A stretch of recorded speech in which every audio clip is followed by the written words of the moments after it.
Баршаңызға сәлем. Қауын сан алуан сырқатқа шипа. Қауын ыстыққа төзімді, жарық сүйгіш, шөлге шыдамды бір жылдық өсімдік. Қауынның құрамында А дәрумені, қант, С дәрумені, аскорбин қышқылдары, темірдің минералды тұздары, калий, фруктоза және натрий, сахароза, глюкоза көміртектері бар. Қауын дәмі тіл үйіретін жеміс қана емес, оның адам денсаулығына пайдалы тұстары өте көп. Қауын халық медицинасында белгілі бір мағынаға ие. Қауынның құрамында қант мөлшері көп.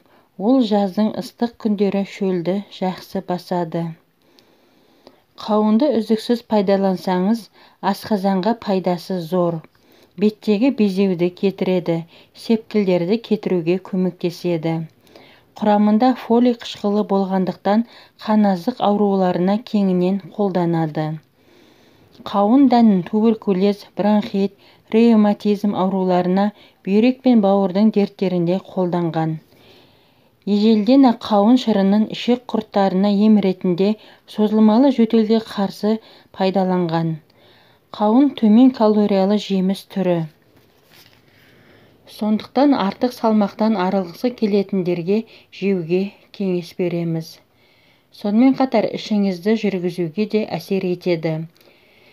Егер шекті зиянды заттардан, қоқыстардан тазалағыңыз келсе, қауын жеңіз. Кімнің бауыры немесе қуығы ауырса, қауын өте пайдалы. Бүйректен тас пен құмды шығарады. Қандағы гемоглобин мөлшерін көбейтеді. Ағзадағы әртүрлі аурулардан құтқарып, иммунитетіңізді қатайтады. Жүйке жүйесін тыныштандырып, жазда шөлге жақсы болады. Ал сіз қауынды жиі жейсіз бе? Төменге жаза кетіңіз.